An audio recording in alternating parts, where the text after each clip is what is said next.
dropped it in a bucket, touchdown! Backer transition three, bang! FLEECE bends it like Beckham. Are you kidding? Welcome back for episode 48 of White Noise Sports with Tanner White.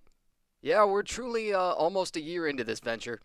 I've been thinking about labeling this first year as Season 1 and then starting a Season 2 across all the various platforms we're on, just for a little bit easier marking of progress and whatnot. Probably not much else is going to change. So last week's episode was all trade talk. It was the most bazonkers NBA trade deadline ever. You had probably the single biggest trade the league's ever seen in Luka Doncic for Anthony Davis. There were tons of other great players that moved teams too, and we told you about pretty much all of them. There were also big names in the NFL on the block, with Cooper Kupp and Myles Garrett being two huge ones.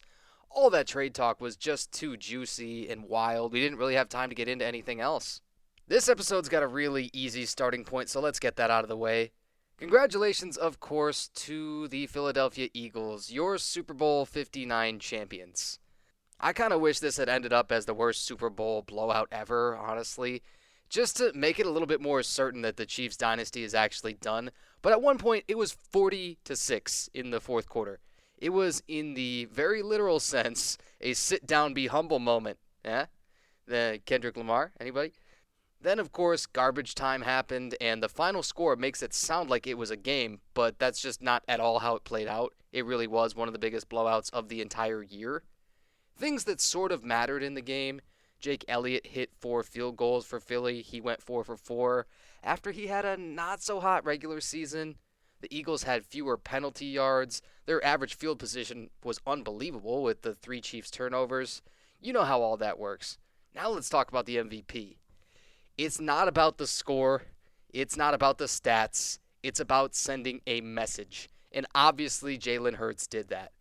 And how he did it was even more impressive. I really did not believe he could have a big day throwing the ball, 40-plus yards in the air. But it was probably the best I've ever seen his deep ball.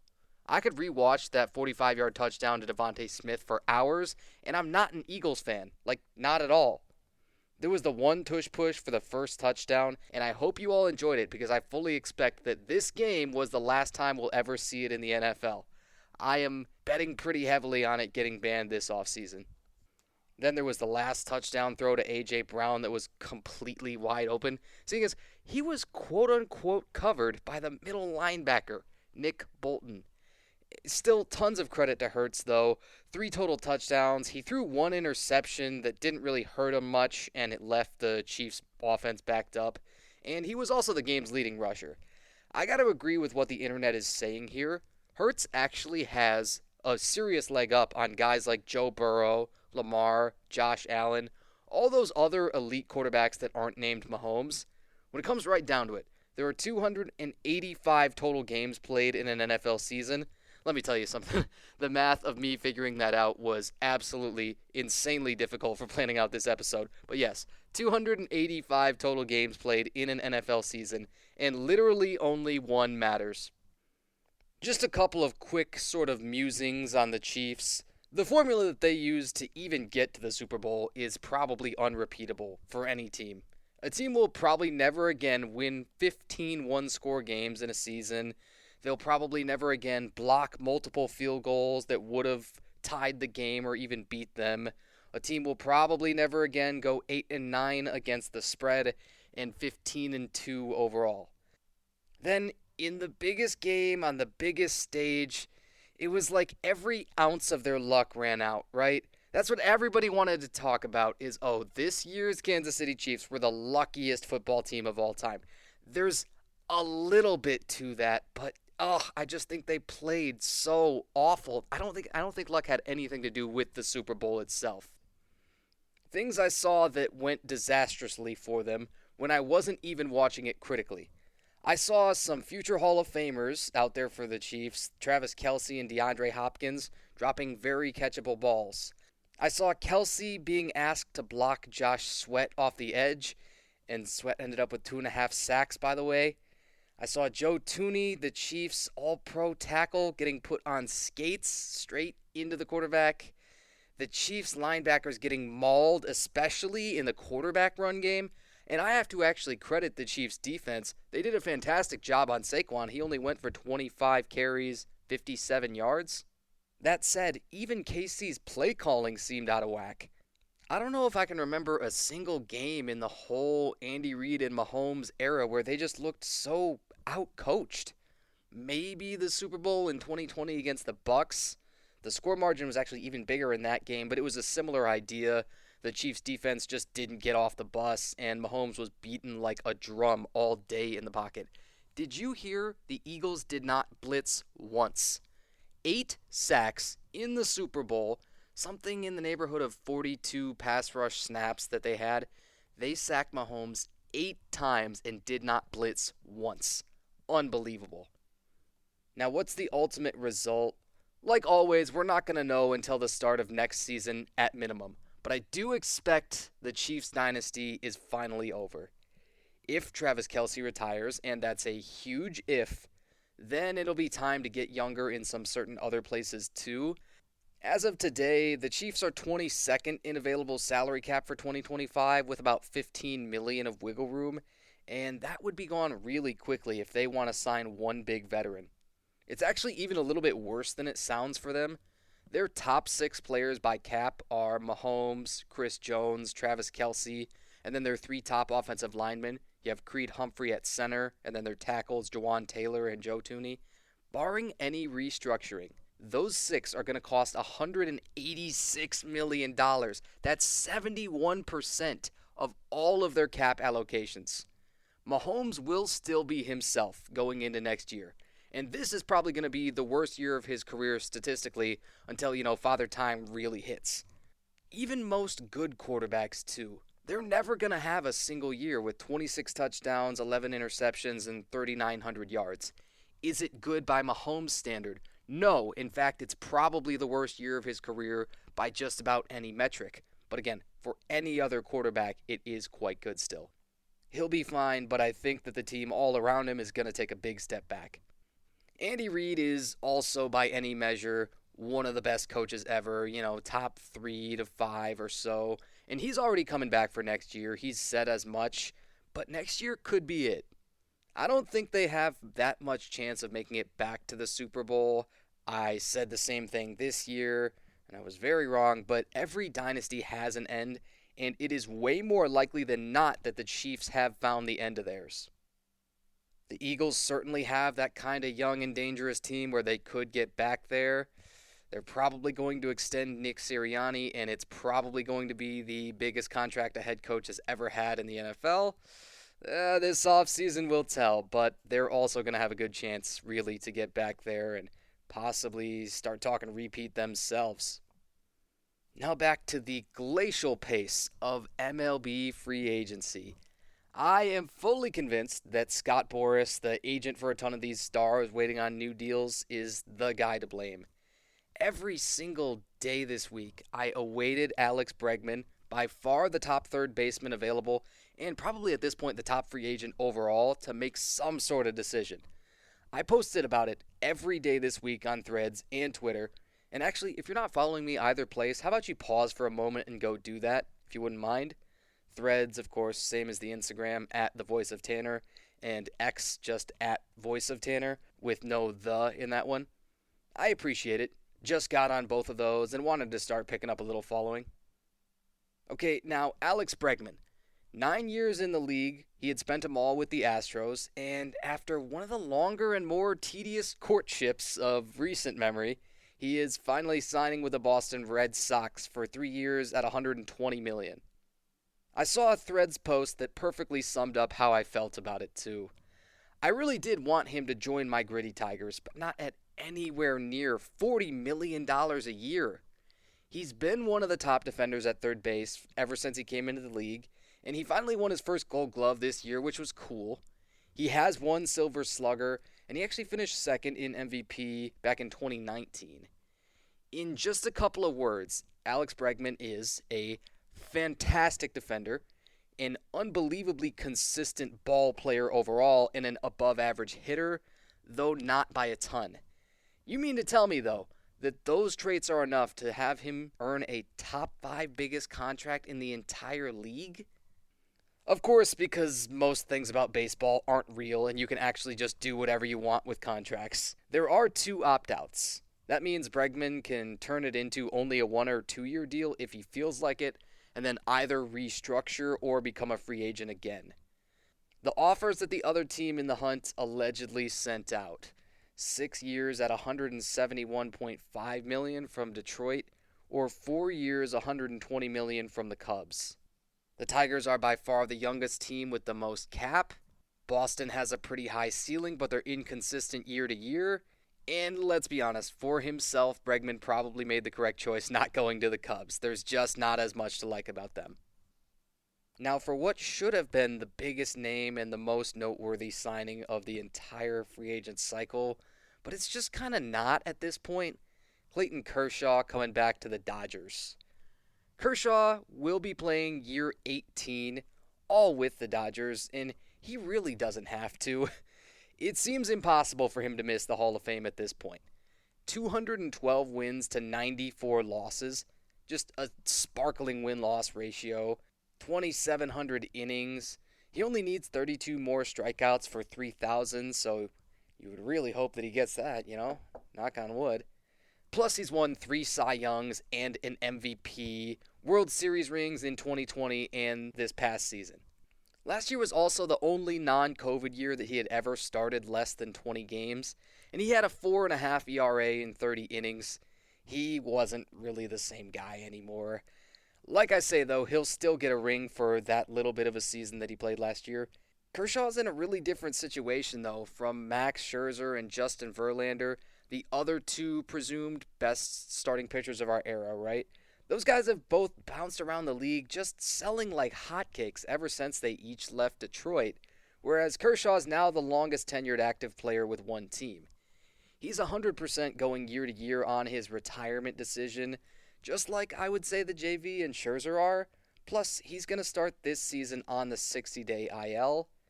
I wouldn't have a ton of faith in him producing much on the field this year, but let's think about this.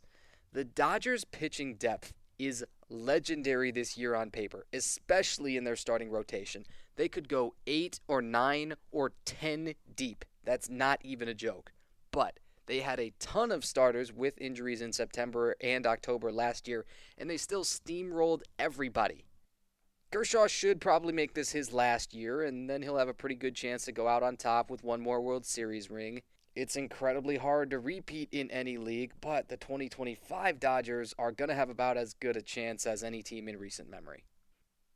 In slugger news, the Mets are bringing back Pete Alonso. He got a nice chunk of change. 2-year extension worth $54 million, which is tied for the second highest AAV among first basemen. Alonso might have the best raw power in the game, even beyond Aaron Judge. I know people are going to look at me like, I thought Aaron Judge just won MVP and hit 58 bombs. But Alonso is just different, and he's got the home run derby crowns. There's the sound that the ball makes off his bat and all of that. The guy was purely designed to hit bombs. The only thing that's probably going to hold him back from hitting 600 plus is the fact that he came into the league at 24. Every full season since then, though, he's hit at least 34 home runs, and he's sitting on 224 of them in 6 big league seasons. He's also played in 152 games or more in every non-COVID season, which is super impressive, super underrated, and really people don't talk about. Unfortunately, one of the worst fielding first basemen in recent memory, bottom 20 percentile in sprint speed by his Baseball Savant page, but his bat is just good enough to mask all those issues pretty well. It really is. He gets a fantastic running mate in the lineup this year with the Mets adding Juan Soto. They can presumably hit those guys third and fourth in whichever order you like.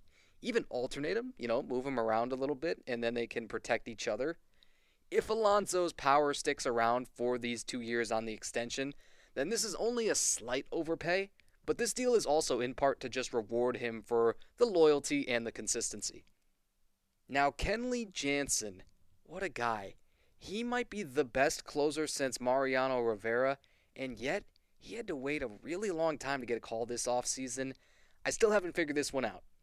Just this week, we heard he'll now be joining the Angels on a 1-year, $10 million deal. He's the active saves leader. He has 447. That's fourth all time, and nobody talks about him, and seemingly nobody wanted him. If he can throw a full year, he's going to need 31 saves for third most all time. He's had at least that many in a year 8 times in his career. He's only been on 3 teams too. You got the Dodgers, the Braves, and the Red Sox. So it's not like he's bouncing around the league and getting sent up and down. He's still great. 2.57 career ERA, ridiculous 12.7 strikeouts per 9 innings, career 155 ERA plus. Of course, I always like to tell you that's 55% better than an average pitcher. All of this stuff screams Hall of Famer to me, and it's just unfortunate that he landed with a team that's devoid of talent. 10 mil is a lot for a 37-year-old reliever who might or might not even be used primarily as their closer at this point. But I think if you get a full season from him as a really plus closer, he'll outperform that value by more than most other signees from this offseason.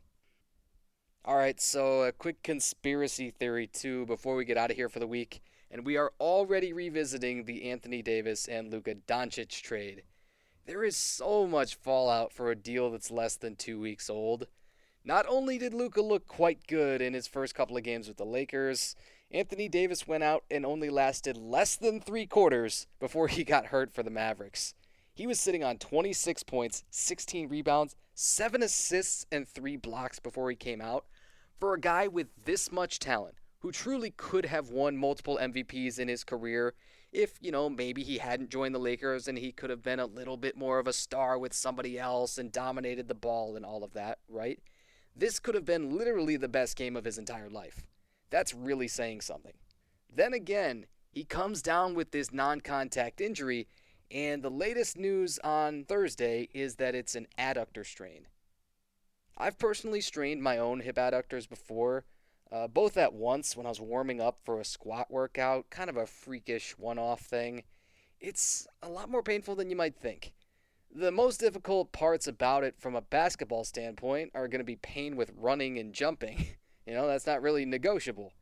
Brian Windhorst is maybe my favorite NBA insider on the ESPN team, and he said he doesn't think AD is going to need surgery. And I thought, yeah, I would think so. Still, it seems like best case scenario would be that he sits for a couple weeks. I'm always a bit shocked by anybody that has any kind of surgery after a strain or a sprain. Quick tangent, but one of the Tigers relievers, Alex Lang, had a lat strain last year. He's going to end up missing around an entire calendar year of time because he still isn't ready to get back on the field. And he's going to start the season on the 60-day IL. All gritty talk aside, even if this only affects AD for a minimal amount of time, the scales on this trade are still rapidly falling in favor of the Lakers. As I speak, the Mavericks have 8 guys listed out for tonight's game with the Heat, and it all could not have come at a worse time. This could be a generational fleece by the Lakers because they are loving Luka in that 77 in purple and gold. Those jerseys look good, and they are packing that place every night. The other bizarre half of the Lakers deadline saga was what happened with Mark Williams. That was the Hornets center that they went out and traded for. You might recall that they gave up their first-round pick from this year, Dalton Connect, which I don't think anybody had on their bingo boards as a possible trade piece, and a throw-in on the side with Cam Reddish. Reddish has started 8 games with the Lakers this year, but he's just not a huge impact player and doesn't play a ton of minutes. So there's a process to making a trade. It's not just a handshake deal or spoken agreement, right? And Mark Williams reportedly failed a physical exam that could have finalized it. I don't think it's public knowledge what that means exactly, but probably it's something along the lines of the doctors involved found too many injuries to clear him. That meant for the first time in a decade an NBA trade was rescinded. Williams went back to the Hornets, Dalton Connect went back to the Lakers, yet in the meantime, this was kind of interesting. Cam Reddish hadn't actually reported back to the Lakers.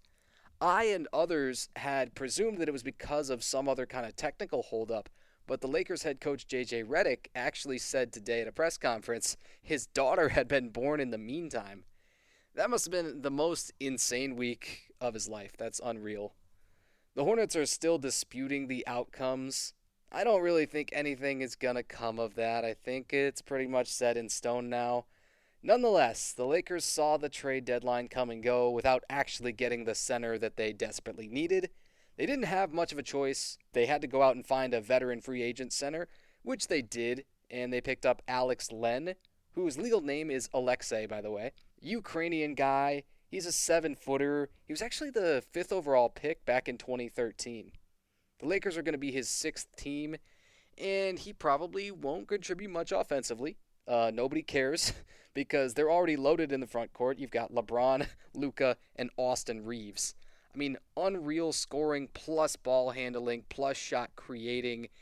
Oh, how could they not succeed on offense? Truly, a masterpiece of a trade still, and I'm yet to determine that it's 100% real. I think it is, and I think we're not living in a simulation, but I still struggle with that sometimes.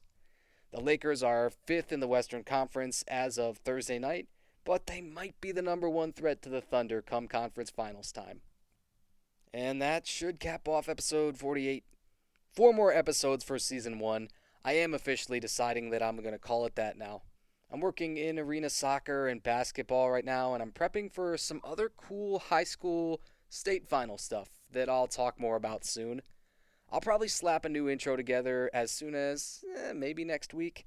I'm on a big content grind between my master's program and all the work stuff. It's a good time, but a busy time. It's also been a bit too long since I've said this. I don't like to go too long without it, so I'll toss it out there again. Thanks so much to everybody that's been around, whether for just a few minutes here and there, or you like to take in a majority of the episodes in their entirety. I tip my cap to you, and that's why I keep doing this. This has been episode 48 of White Noise Sports with Tanner White. Thanks for joining me. He dropped it in a bucket. Touchdown! Becker transition 3, bang! He's bends it like Beckham. Are you kidding?